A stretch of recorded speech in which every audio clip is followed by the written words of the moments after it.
இந்த ஏர் பம்பை அன்பாக்ஸ் பண்ணிடலாம். அதுக்கு முன்னாடி பாக்ஸில் வந்து car tyre, bike tyre, bike cycle tyre, football இதெல்லாம் பண்ணிடலாம். இது வந்து ஒரு சூப்பரான ப்ராடக்ட். 1 மந்த்தாக யூஸ் பண்ணிட்டு அதுக்கப்புறமா தான் சொல்கிறேன். ஏர் ஃப்ளோ எவ்வளோ இருக்கும், என்ன டயமீட்டர், எவ்வளோ PSI வரைக்கும், 150 PSI வரைக்கும் நீங்கள் வந்து இதில் வந்து நீங்கள் காற்றடிச்சிக்கலாம். என்ன 4 நாசில், என்னென்ன பாக்ஸில் இருக்கும், ஏர் டியூப், கேபிள் அப்படின்றது மென்ஷன் பண்ணியிருக்காங்க. ஸோ இங்கே பார்த்துக்கிட்டிங்க அப்படின்னா உங்களுக்கு விலை எவ்வளோ மென்ஷன் பண்ணியிருக்காங்க. அதுக்கப்புறமா வந்து உங்களுக்கு எக்ஸ்டெண்டட் வாரண்ட்டி வேணும் அப்படின்னா ஸ்கேன் பண்ணிக்கோங்க. முதல்ல நம்ம ஓப்பன் பண்ணி பார்த்தலாம் இதில் என்ன இருக்குது அப்படின்னு சொல்லிட்டு. இங்கே பாருங்கள். ஸோ ஒரு இதுதான் வந்து உங்களுக்கு பாக்ஸ் கூட வருது. ஃபஸ்ட்டு அக்சசரிஸ் பார்த்துடலாம். ஸோ அக்சசரிஸ் பொறுத்த வரைக்கும் உங்களுக்கு அந்த நான் சொன்னல ஃபுட்பாலு இந்த மாதிரி மற்ற விஷயம்லாம் நீங்கள் வந்து இது பண்ணுறதுக்கு அவங்களே வந்து உங்களுக்கு கொடுக்குறாங்க. அதுக்கப்புறம் ஒரு பவுச் கொடுக்குறாங்க. இதை வந்து இது பண்ணுறதுக்கு பவுச் வந்து நல்ல குவாலிட்டியாக தான் இருக்குது. இங்கே பாருங்கள், பவுச் கொடுக்குறாங்க. அதுக்கப்புறமா வந்து யூசர் மேனுவல் நீங்கள் வந்து வீடியோ பாஸ் பண்ணிட்டு பாருங்கள். ஸோ எப்படி லே அவுட்டு இங்கே பாருங்கள், LED லைட்டு, அதுக்கப்புறமா என்னென்னலாம் ஆப்ரேஷன் இருக்குது, ப்ரெஷர் ப்ரீஸ் ரீசெட் எப்படி பண்ணணும், அவங்களோட அதர் ப்ராடக்ட். இது வந்து user manual. Warranty 1 year, extension வேணும்னா நீங்கள் வந்து ஸ்கேன் பண்ணிக்கலாம். ஸோ இது வந்து சார்ஜ் பண்ணுறதுக்கு டைப்ஸ் USB கேபிள் வந்து இருக்குது. ஏர் பம்பில் வந்து நான் ப்ளக்இன் பண்ணி காட்டுறேன் எப்படி இருக்குது அப்படின்னு சொல்லிட்டு. ஸ்க்ராட்ச் ஆகாமல் இருக்கிறதுக்காக உங்களுக்கு ஒரு ப்ரொடெக்ஷன் வந்து உங்களுக்கு கொடுக்குறாங்க. ஸோ அதுக்கப்புறம் உங்களுக்கு லைட் இருக்குது. இங்கே பாருங்கள், லாங் ப்ரெஸ் பண்ணிங்க அப்படின்னா ஆன் பண்ணும்போது இங்கே பாருங்கள், ஆன் பண்ண உடனே இங்கே காட்டுது பாருங்கள். அதுக்கப்புறம் இங்கே ஆன் பண்ணிங்கன்னா லைட்டு இங்கே பாருங்கள். So light. ஸோ இது வந்து நைட் டைமில் வந்து உங்களுக்கு ஏர் பம்பை இது பண்ணுறதுக்கு யூஸ்ஃபுல்லாக இருக்கும். அதுக்கப்புறம் வந்து இங்கே பாருங்கள்,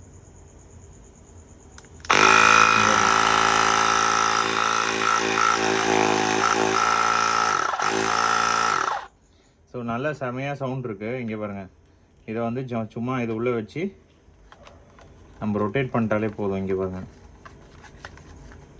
அவ்வளோதான். ரொட்டேட் பண்ணிட்டீங்க அப்படின்னா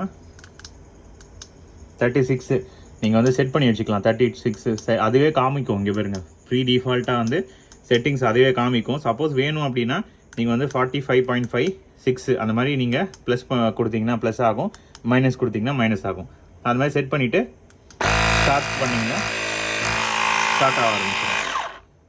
சரிங்களா? ஜஸ்ட்டு ப்ரெஸ் பண்ணிங்கன்னா உங்களுக்கு ஆன் அண்ட் ஆஃப். ஸோ இங்கே வந்து பேக்கில் வந்து பொறுத்த வரைக்கும் இங்கே பாருங்கள், இங்கே தான் வந்து அந்த QC பாஸ்ட் அப்படின்றது மென்ஷன் பண்ணியிருக்காங்க. ஸோ இங்கே தான் வந்து உங்களுக்கு இன்டேக் இருக்கும். ஒரு USB போட்டு ஒரு டைப் C ரெண்டுமே உங்களுக்கு கொடுக்குறாங்க போட்டு பொறுத்த வரைக்கும். சரிங்களா? லாங் ப்ரெஸ் பண்ணிங்க அப்படின்னா பவர் ஆஃப் ஆகிடும். ஸோ நான் சார்ஜிங் பார்த்தேன். இது வந்து நல்லா பேக்கப் கொடுக்குது உங்களுக்கு. நான் வந்து எப்படி வந்து எவ்வளோ நேரத்தில் வந்து டயரை இன்ஃப்ளேட் பண்ணுது அப்படின்றதையும் உங்களுக்கு காமிச்சிடுறேன். சரிங்களா? ஸோ அன்பாக்சிங் பொறுத்த வரைக்கும் அவ்வளோதாங்க. இப்போ வந்து நம்ம கார் டயருக்கு வந்து நம்ம இப்போ காத்தடிச்சு பார்க்கலாம். இப்போ பார்த்துட்டிங்கன்னா இங்கே வந்து நீங்கள் ஹெட்டை வந்து ரீப்ளேஸ் பண்ணவே தேவையில்ல, அந்த அட்டாச்மெண்ட்டு. ஏன்னா பைசைக்கிளுக்கு ஃபுட் பம்புக்கு தான் மாற்றணும். கார் வந்து பை டிஃபால்ட் அவங்களே கொடுக்குறாங்க. இப்போ வந்து நம்ம ஃபுல் டயர் வந்து எவ்வளோ மினிட்ஸில் வந்து ஃபுல்லாக ஃப்ரம் 0 to இது எவ்வளோ எடுக்குது, ப்ளஸ் செக் பண்ணுறதுக்கு எவ்வளோ எடுக்குது. இங்கே பாருங்கள், இப்போ இதில் வந்து இங்கே ஆன் பண்ணுறேன் 33.5. இப்போ செட் பண்ணிட்டேன். காருக்கு வந்து 35 ப்ரெஸ் பண்ணுறேன், அது ஆன் ஆகிடுங்க.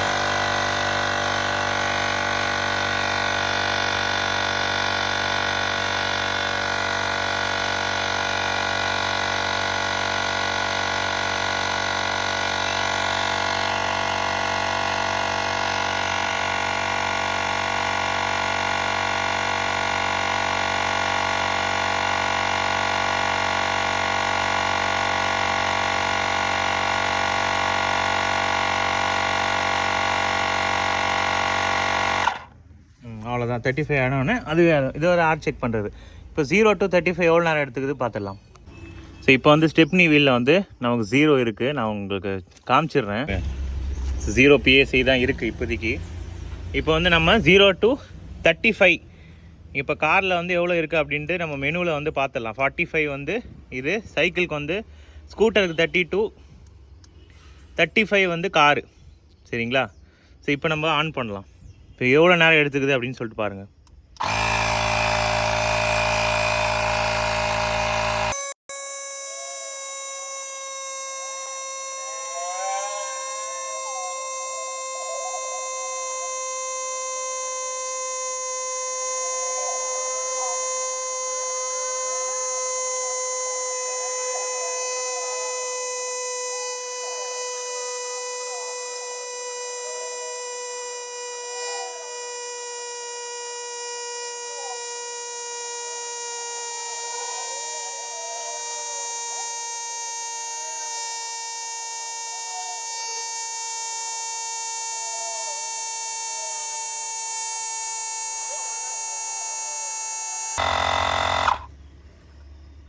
ஸோ அவ்வளோதான் முடிஞ்சிச்சு. கரெக்டாக உங்களுக்கு 6 நிமிஷம் எடுத்துக்குது சரிங்களா. ஸோ 35 ஃபில் பண்ணுறதுக்கு 6 மினிட்ஸ் வந்து உங்களுக்கு எடுத்துக்குது. இது வந்து இங்கே பாருங்கள் பவரும் கம்மியாகிடுச்சு பாருங்கள். ஸோ பேட்ரி பவரும் வந்து கம்மியாகிடுச்சு. இங்கே நல்லா எனக்கு வந்து ஹீட்டு தெரியுது, இந்த கொஞ்சம் ஹீட்டாக தான் இருக்குது.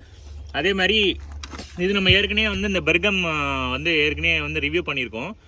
ஸோ இதில் வந்து உங்களுக்கு வெறும் 3 நிமிஷத்தில் ஃபில் பண்ணலாம். இது வந்து 6 நிமிஷம் ஆகும். பட் இந்த 6 நிமிஷத்தில் வந்து இது ஒரு பெரிய நெகட்டிவாக பார்க்கக்கூடிய ஏன் சொல்கிறேன்னா, இது வந்து கார்ட்லெஸ்ஸு சரிங்களா. பேட்டரியில் ஃபில் பண்ணுறதுனால கொஞ்சம் ஸ்லோவாக தான் வந்து ஏறும். அதுக்கு வந்து அந்த அளவுக்கு பவர் கொடுக்க முடியாது. பட் இது வந்து அப்படி கிடையாது, கார்டடு. நீங்கள் வந்து பேட்டரியில் ப்ளக்இன் பண்ணி காரை ஸ்டார்ட் பண்ணி தான் யூஸ் பண்ணணும். அது வந்து நீங்கள் ஈஸியாக வந்து பேக் பேக்கில் எடுத்துகிட்டு போகலாம். இதெல்லாம் வந்து சரியான வெயிட்டு. இங்கே வந்து வெயிட் கம்மியாக இருக்குது பாருங்கள். ஸோ நீங்கள் நார்மல் இந்த மாதிரி கொஞ்சம் பவர்ஃபுல்லான இது வாங்கினீங்க அப்படின்னா உங்களுக்கு வந்து சீக்கிரமாகவே ஃபில் பண்ணணும். பட் அதில் வந்து உங்களால் கேரி பண்ண முடியாது. பவர் ஒயர் கேபிள் சில நேரத்தில் சின்னதாக இருந்ததுன்னா அதை யூஸ் பண்ண முடியாது. பட் இதில் வந்து உங்களுக்கு சும்மா கையில் ஹோல்ட் பண்ணிக்கலாம். பவர் பேங்க் மாதிரி இருக்குது பாருங்கள்.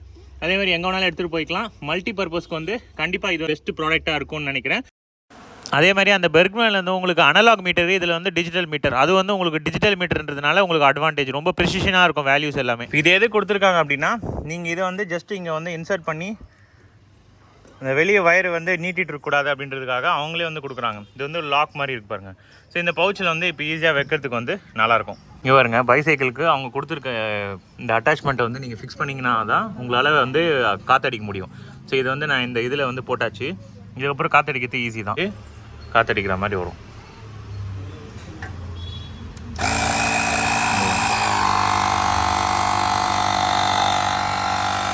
இது வந்து ஏர் பம்புக்கான அட்டாச்மெண்ட். இங்கே பாருங்கள், ஏர் பம்ப் உள்ள விட்டு அதுலேயே 8 PSIன்னு டிஃபால்ட் செட்டிங் காட்டும். அதை வச்சு நீங்கள் இன்ஃப்ளேட் பண்ணிக்கலாம்.